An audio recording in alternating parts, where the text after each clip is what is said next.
Hello everyone, good morning, good afternoon and good evening.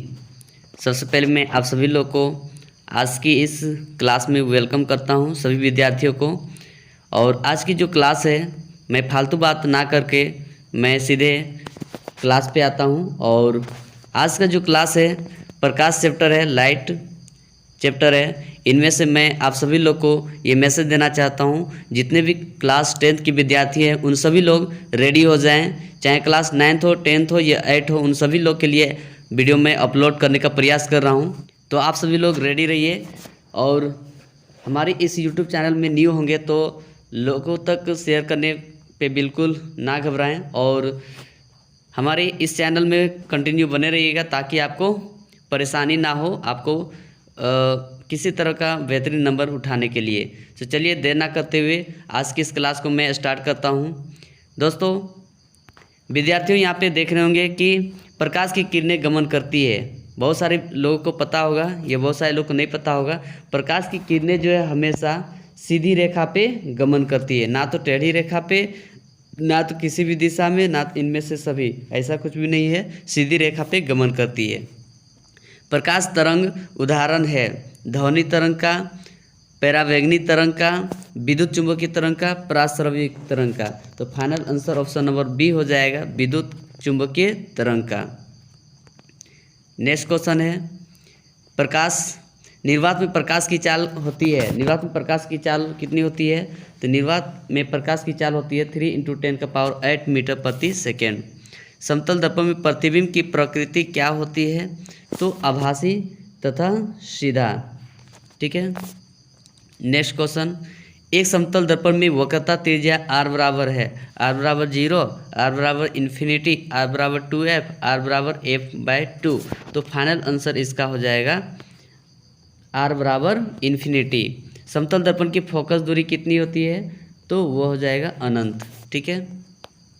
Next, एक लड़का समतल दर्पण से 100 सेंटीमीटर की दूरी पर लंबवत खड़ा है, प्रतिबिंब के 20 की दूरी होगी।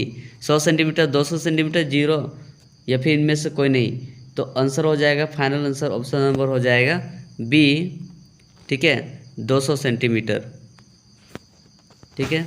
नेक्स्ट, प्रकाश के परावर्तन के कितने नियम हैं? 1, 2, 3, 4। तो ऑप्शन नंबर बी हो जाएगा। प्रकाश के जो परावर्तन के नियम होते हैं वो 2 होते हैं। परावर्तन के नियम लागू होते हैं केवल समतल दर्पणों पर, केवल अवतल दर्पणों पर, केवल उत्तल दर्पणों पर, सभी परावर्तक पृष्ठों पर। तो ऑप्शन नंबर डी हो जाएगा, सभी परावर्तक पृष्ठों पर। नेक्स्ट क्वेश्चन है, गोलीय दर्पण के ज्यामितीय केंद्र को क्या कहते हैं? वक्रता केंद्र, फोकस, मुखी अक्ष, ध्रुव। तो ऑप्शन नंबर फर्स्ट हो जाएगा, ध्रुव हो जाएगा। ठीक है। नेक्स्ट क्वेश्चन, ध्रुव और वक्रता केंद्र को मिलाने वाली रेखा को क्या कहा जाता है? तो ध्रुव और वक्रता केंद्र को मिलाने वाली रेखा को कहा जाता है मुखी अक्ष। किसी गोलीय दर्पण की फोकस दूरी उसकी वक्रता त्रिज्या की क्या होती है?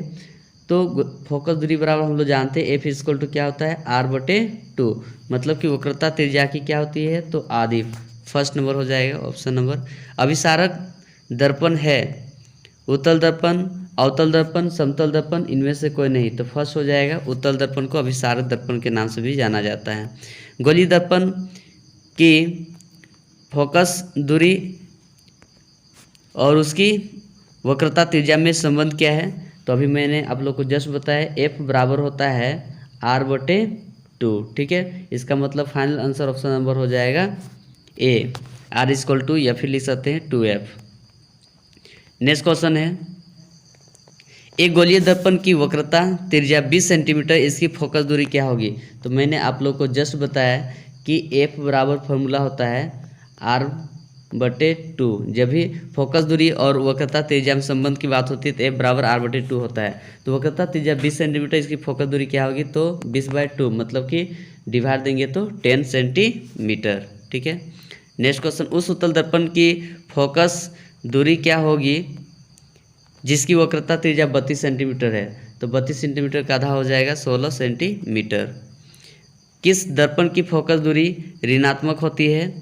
तो अवतल दर्पण की फोकस दूरी ऋणात्मक होती है। ठीक है। जब वस्तु अवतल दर्पण की वक्रता केंद्र सी पर हो तो प्रतिबिंब कहाँ पे बनेगा, तो हमेशा जब सी पर रखा जाता है वक्रता केंद्र पर तो वक्रता केंद्र पर ही बनता है। नेक्स्ट क्वेश्चन, किसी बिंब का अवतल दर्पण द्वारा बना प्रतिबिंब आभासी, सीधा तथा बिंब पाया गया वस्तु की स्थिति कहाँ होनी चाहिए, तो मुख्य फोकस तथा वक्रता केंद्र के बीच, वक्रता केंद्र पर, वक्रता केंद्र से परे, दर्पण के ध्रुव तथा मुख्य फोकस के बीच। तो ऑप्शन नंबर डी हो जाएगा, दर्पण के ध्रुव तथा मुख्य फोकस के बीच, है ना। नेक्स्ट क्वेश्चन, किसी दर्पण से आप चाहे कितनी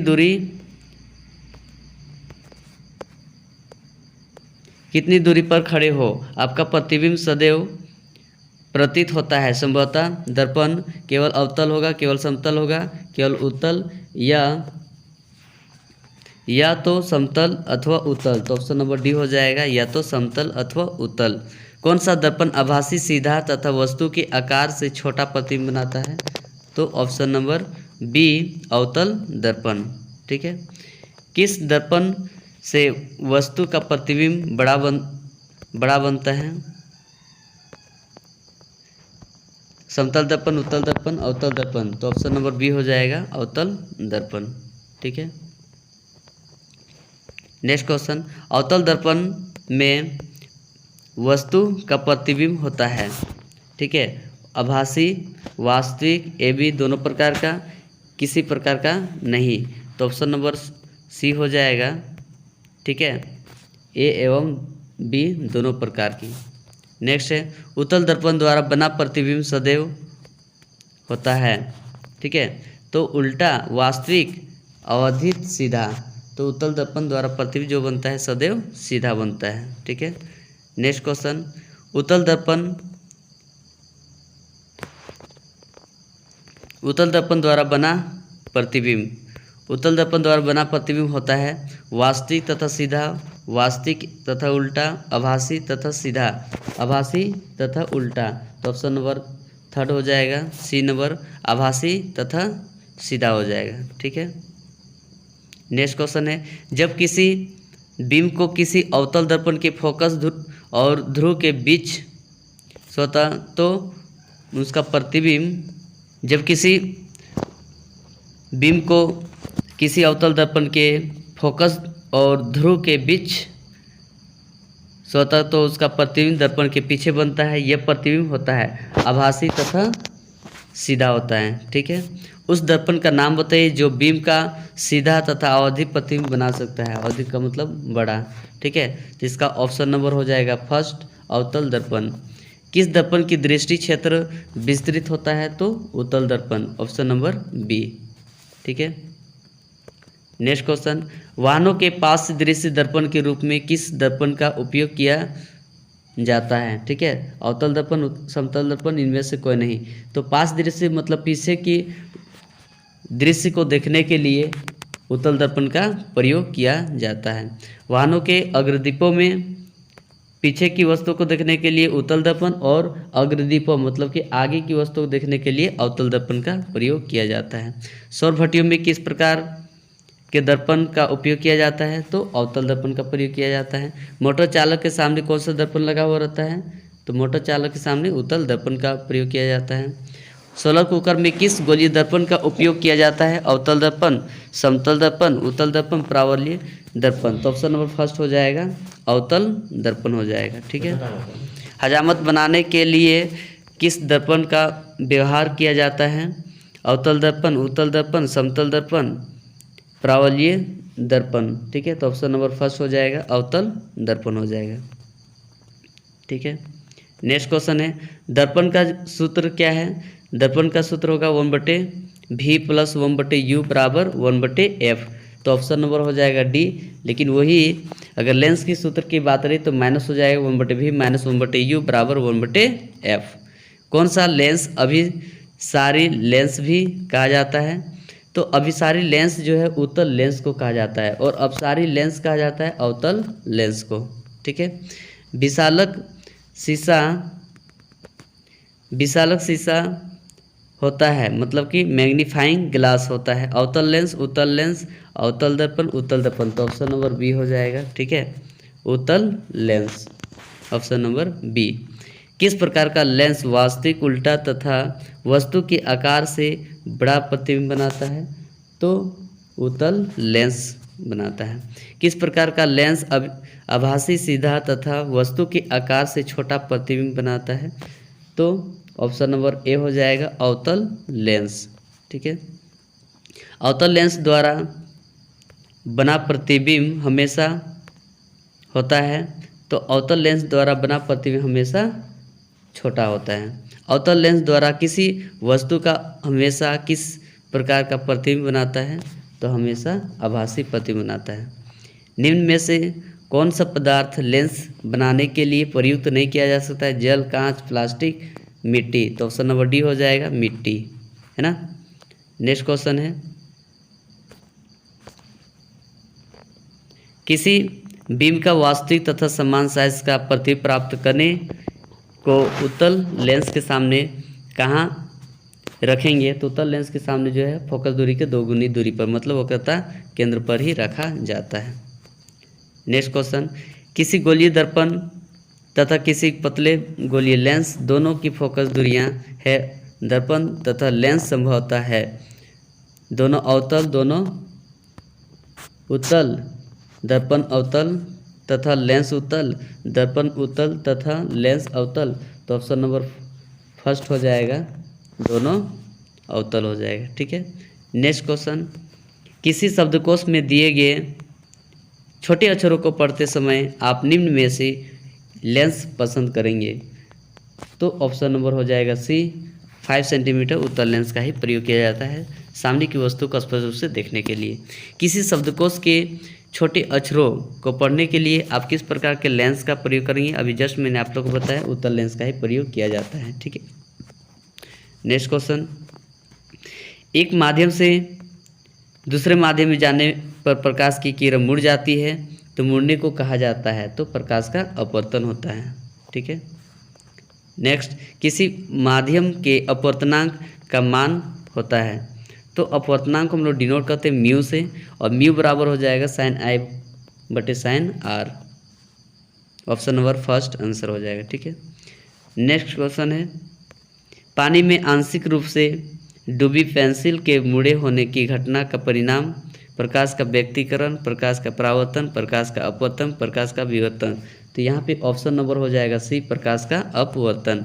किसी लेंस की क्षमता P और उसकी फोकस दूरी f में क्या संबंध है? तो P बराबर होता है 1/f। लेंस की क्षमता का एसआई मात्रक क्या होता है?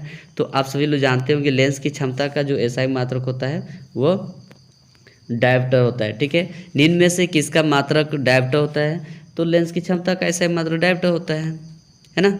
रिक्त स्थानों की पूर्ति करे। यहाँ पे कुछ खाली स्थान दिया गया है तो इसको कर लेते हैं।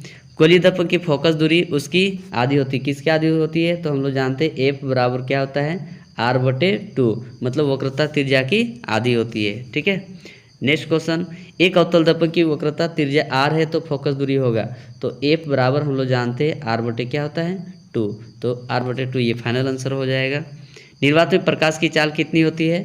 तो निर्वात में प्रकाश की चाल 3 × 10⁸ मीटर प्रति सेकेंड, ये फाइनल आंसर है। ठीक है, नेक्स्ट क्वेश्चन, समतल दर्पण में प्रतिबिंब बनाता है तो यहाँ पे आभासी प्रतिबिंब बनाता है, आभासी। ठीक है, आभासी प्रतिबिंब बनाता है। उत्तल दर्पण में हमेशा प्रतिबिंब बनाता है, यहाँ पे भी आभासी प्रतिबिंब बनाएगा। उत्तल दर्पण हमेशा आभासी प्रतिबिंब ही बनाता है। ठीक है, नेक्स्ट क्वेश्चन है, उत्तल लेंस को लेंस भी कहा जाता है, दूसरा लेंस के नाम से जाना जाता है अभिसारी लेंस, अभिसारी लेंस के नाम से जाना जाता है उत्तल लेंस को। ठीक है, इसी प्रकार अगला है अवतल लेंस की बात रही तो अवतल लेंस को अपसारी लेंस के नाम से जाना जाता है, अपसारी। ठीक है, अपसारी लेंस। और लेंस की क्षमता का ऐसा मात्रक क्या है? तो लेंस की क्षमता का ऐसा एक मात्रक है डायऑप्टर।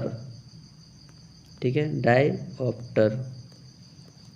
ओके, नेक्स्ट क्वेश्चन है, उत्तल लेंस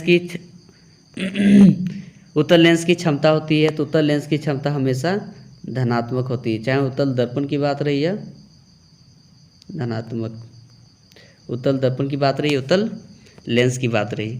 ठीक है, नेक्स्ट अवतल लेंस की क्षमता होती है। तो अवतल लेंस की जो क्षमता होती है आप लोग कमेंट्स में ज़रूर बताइएगा, क्योंकि मैं आप लोग को उत्तल लेंस की क्षमता अगर धनात्मक होती है तो अवतल लेंस की क्षमता क्या होती है आप लोग कमेंट्स करके ज़रूर बताइएगा। हाँ, और आप सभी लोग इस यूट्यूब चैनल में न्यू होंगे तो सब्सक्राइब करना बिल्कुल नहीं भूलिएगा, और साथ ही लाइक और शेयर ज़्यादा से ज़्यादा करने का प्रयास कीजिएगा। इन्हीं जन शब्दों के साथ मैं अपनी वाणी को विराम देता हूँ। बहुत बहुत धन्यवाद। Thank you so much. Thank you everyone.